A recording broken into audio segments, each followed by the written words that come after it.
Ndabaramukije mwese mu izina ry'uwaducunguje amaraso y'igiciro Yesu Kristo umwana w'Imana.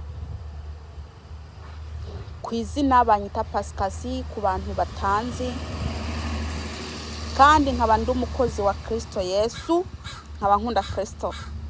Kristo n'umugenzi wanjye. Sinzi ko yaba ari n'umugenzi wawe, kuko buri muntu ari isuzuma ubwiwe.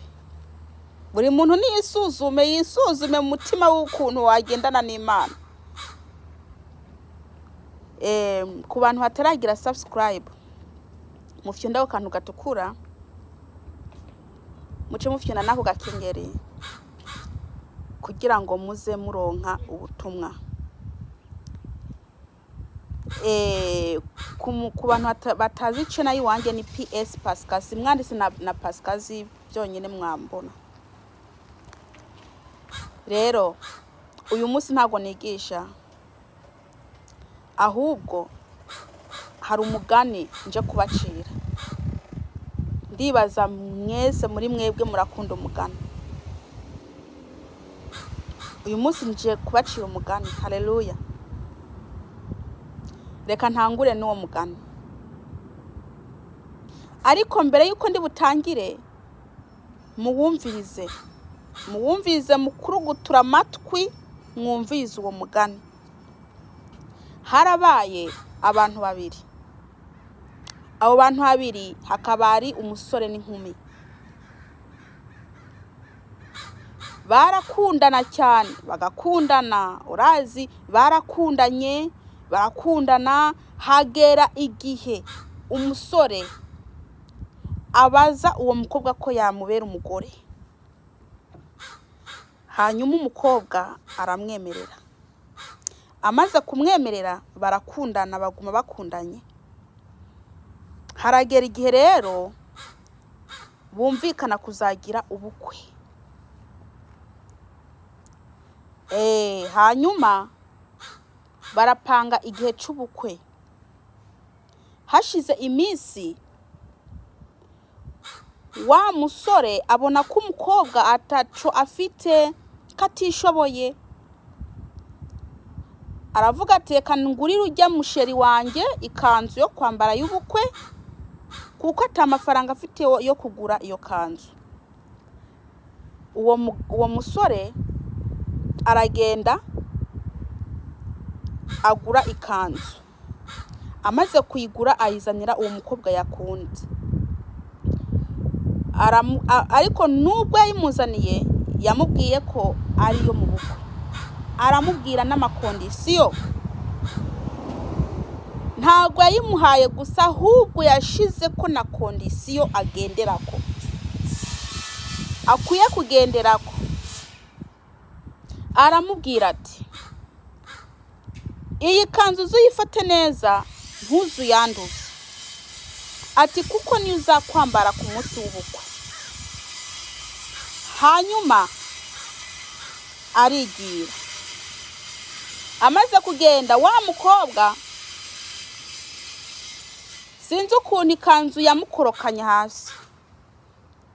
Imaze kumukorokana hasi, igwa ahantu hari ibizinga by'ibyondo. Ibyondo bikeya bica bimata ku ikanzu. Umukobwa ntiyabibona ko byagiyeko. Maze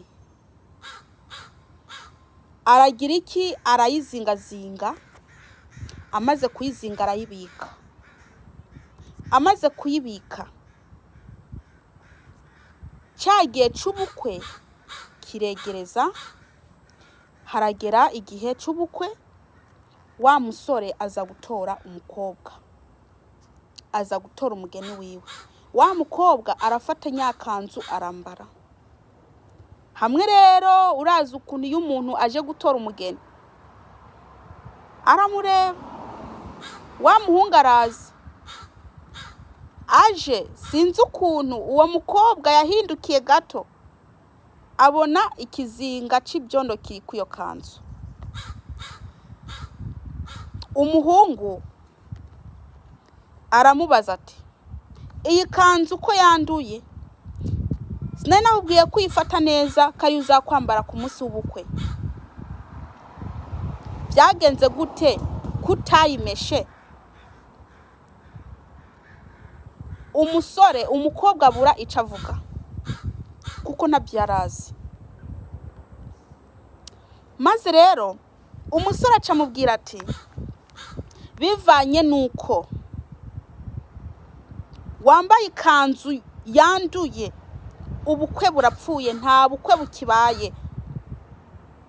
Ati kandi sinzagaruka kuza kugutora, birangiriye ahangaha. Ati naguye amakondisiyo ntayo wagendeye ko. Ati rero ndagiye, nta bukwe tugira, ndagutaye ndagiye. Umusore aca asiga uwo mukobwa aho arigira. Amaze kwigira, umukobwa asigara aricuza, umukobwa asigara ararira, umukobwa asigara yireba ati yo namenya nari kuyireba igihe yari ikorokeye hasi nkayimesa, nkareba neza ko haba hari ikintu caba cagiyeho kibi nkayimesa.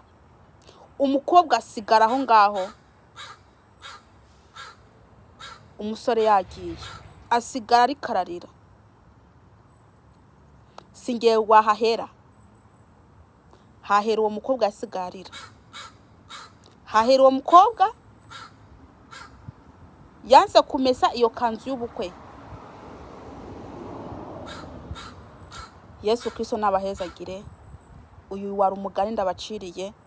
Uri n'umwuka niwumve ibyo mpwemu abwira ishengero.